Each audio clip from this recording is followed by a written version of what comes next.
Диви и непредвидими. Стрелците са авантюристите на зодиака.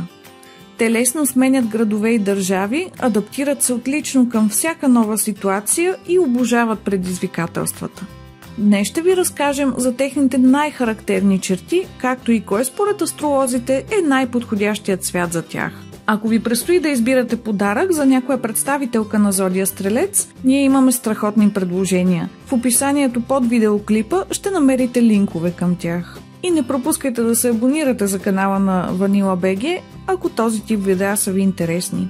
Стрелците обичат свободата и имат безгранично желание да откриват нови хоризонти. Не случайно ги наричат пътешествениците на зодиака. Това важи за тях в буквален и в преносен смисъл. Те са неуморни в желанието си непрекъснато да се променят и усъвършенстват. Не понасят скучната рутина и не се плашат от нови предизвикателства. Затова често сменят професии, длъжности, градове и държави. Те са перфектната компания за приключения, защото са спонтанни и много позитивно настроени. Стрелците са носители на свободен дух, имат отворено съзнание и са амбициозни. Освен това, умеят да жонглират с много задачи едновременно. Винаги имат поети поне по няколко различни проекта и още толкова хобита през свободното си време.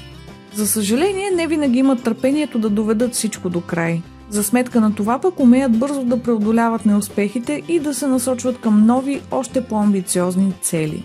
Стрелците винаги са на лов за най-интересните и най-добрите преживявания, които животът може да предложи. Те са бохеми, имат позитивен и общителен характер, което обикновено ги прави душата на компанията. Стрелците са огнени и диви и знаят, че единствените граници пред тях са тези, които те сами си поставят. Представителите на тази зодия обикновено са много директни, не обичат да увъртат и са лесни за разгадаване. При тях няма никаква задна мисъл и споделят открито точно какво мислят. Понякога те са честни до глупост и не обичат да търсят пролуки и вратички, за да надхитрят системата и да заобиколят правилата. Умеят да понасят с достоинство загубите и затова препускат смело напред, пък да става каквото ще. Пред хората обичат да се показват като силни и непоглътими, но си имат и чувствителна страна, която рядко позволяват някой да види.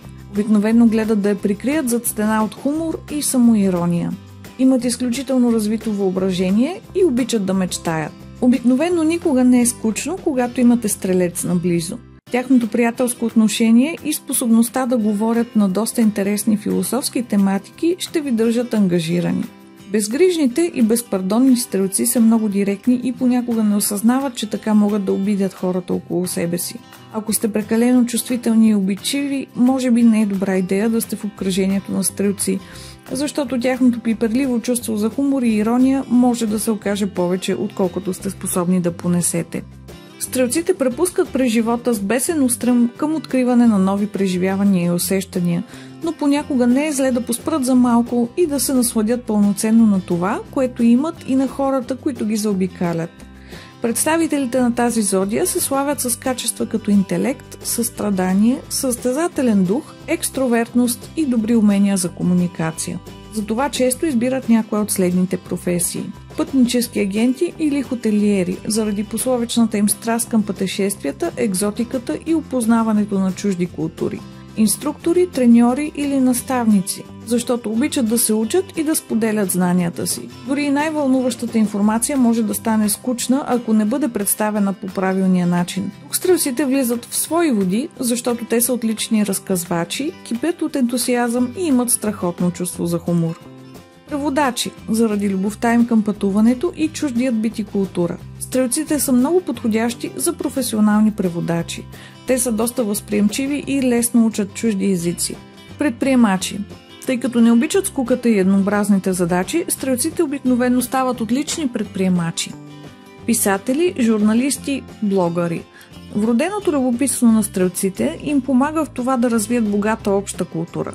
Освен това, приключенският им дух им осигурява доста интересни преживявания, така че те имат безкрайен запас от истории и познания, за които да пишат. Някои от по-известните личности, представители на Зодия Стрелец, са Брад Пит, Бритни Спирс, Джон Ленън, Ники Минаж, Майли Сайръс, Самюел Джаксън, Стивън Спилбърг, Уолт Дисни, Уди Алън и Марк Твен. Веселите стрелци са управлявани от Юпитер, най-голямата планета в Слънчевата система. Това е планетата на вярата, позитивното мислене, растежа и възможностите. В древноримската митология Юпитер е бил най-силният сред боговете, а неговото оръжие били гръмотевиците. Хората, родени под влиянието на това небесно тяло, много приличат на него. Те са справедливи, морални, състрадателни, идеалисти. Юпитер е и най-голямата планета в Слънчевата система, голяма колкото мечтите на стрелеца и жаждата му за покоряване на нови върхове. Природният елемент на зодия Стрелец е огън. Стрелците са под влиянието на огнената стихия и точно като неконтролируем горски пожар, те са склонни да тръгнат навсякъде, накъдето ги отвее вятъра, за да откриват нови приятели и преживявания. Те използват своята огнена енергия като гориво за безкрайните си приключения. Тя захранва и техния бездънен запас от оптимизъм и вдъхновение. Неконтролируемата сила на огъня обаче понякога може да бъде и много разрушителна. Стрелците не са лесна плячка за враговете си. Те обикновено рядко влизат в конфликт, защото са доста позитивно настроени към околните, но ядосат ли се, гневът им може да бъде изпепеляващ. Цветето на зодия Стрелец е нарцис.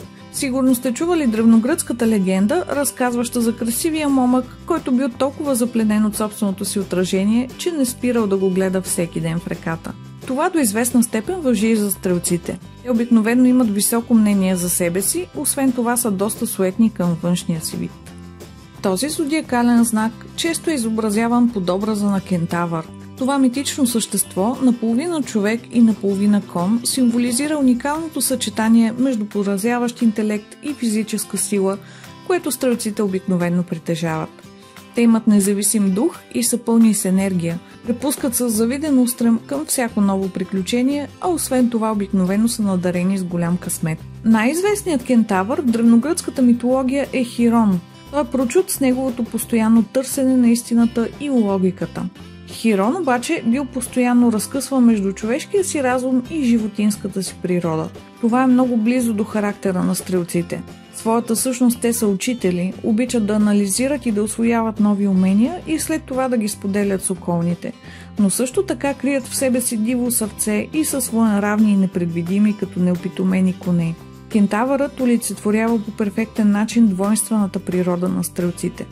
От една страна е дивото животно, което разчита само на инстинкта и обонянието си, а от другата е човекът, който се позовава на логиката и разума. Трудно може да се предвиди коя от двете крайности ще надвие в конкретна ситуация. Едно е сигурно – стрелците са полярни личности и при тях средно положение няма. Камъкът на зодия Стрелец е тюркоаз. Той има способността да успокоява дивите стрелци, да им помага да се фокусират и да обмислят внимателно своите стратегически ходове. Той ги приземява и ги потиква да са по-сериозни и последователни в действията си. Прояснява мислите и успокоява емоциите, освен това може да абсорбира негативните енергии. Глифът на тази зодия изобразява стрела. Жаден за нови преживявания, стрелецът винаги се прицелва към възможно най-далечната и трудна мишена и стреля към нея с прецизност и завиден устрем. Неговият фокус винаги е насочен към научаване на нови знания и усвояване на нови умения. Няма нищо по-целеустремено от стрелец, който е набелязал следващата си мишена. Стрелата също така е символ на тяхната директност. Понякога откровените им думи имат силата да пробождат като остриета. Някои от представителите на тази зодия, особено в по-млада възраст, имат навика да са доста безцеремонни. Според астролозите, богатото и мистично лилаво е най-подходящо за стрелците. Това е цветът на изобилието, той увеличава още повече вроденият им късмет, както и тяхното желание да разширят хоризонта си. Лилавият цвят също така е асоцииран с духовността и просветлението. Той усилва философските размисли на стрелците и техният вечен поход към нови знания. За приключенци като тях е изключително важно да имат отворено съзнание, а лилавият цвят помага за това. Лилавото съчетава в себе си спокойствието и стабилността на синьото, както и огнената енергия на червеното. Този пурпурен оттенък често се асоциира с кралско потекло, лукс, аристократизъм, сила и амбиция. Също така символизира креативност и екстравагантност, мъдрост, величие, мистерия, независимост и магия. Лилавият цвят сравнително рядко се среща в природата и в резултат на това в древните цивилизации се смята за божествено проявление. Той повдига духа, успокоява ума и нервите, отваря очите за духовната страна на нещата, повишава чувствителността и засилва въображението и креативността. Лилавото помага на човек да се настрои в синхрон с Вселената. Светло-лавандуловото олицетворява женската енергия и деликатност, засилва романтичните и носталгични чувства.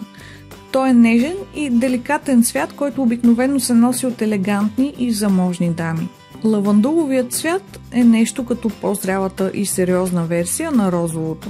Тъй като лилавото е съчетание от един много топъл, червеното, с един много студен цвят, синьото, то носи в себе си двойствена природа, също като стрелците. От една страна може да разпали въображението и креативността, от друга може да внушава спокойствие. В исторически план пурпурният цвят се е смятал за кралски. Кралете и кралиците носели лилави на метала. Тъй като той не се среща често в природата, било изключително трудно и скъпо да се направят пурпурни багрила, които да оцветяват дрехите в този нюанс. Ето защо той бил по възможностите само на богатите аристократи. Ако искате да направите хубав подарък за приятелка с зодия Стрелец, не пропускайте да разгледате нашите предложения за бижута и аксесуари в лилав цвят. Освен това, предлагаме страхотни колиета с символа на всяка една зодия. Има ги налични в златист и сребрист цвят, изработени са от медицинска стомана, не потъмняват и не предизвикат алергии по кожата.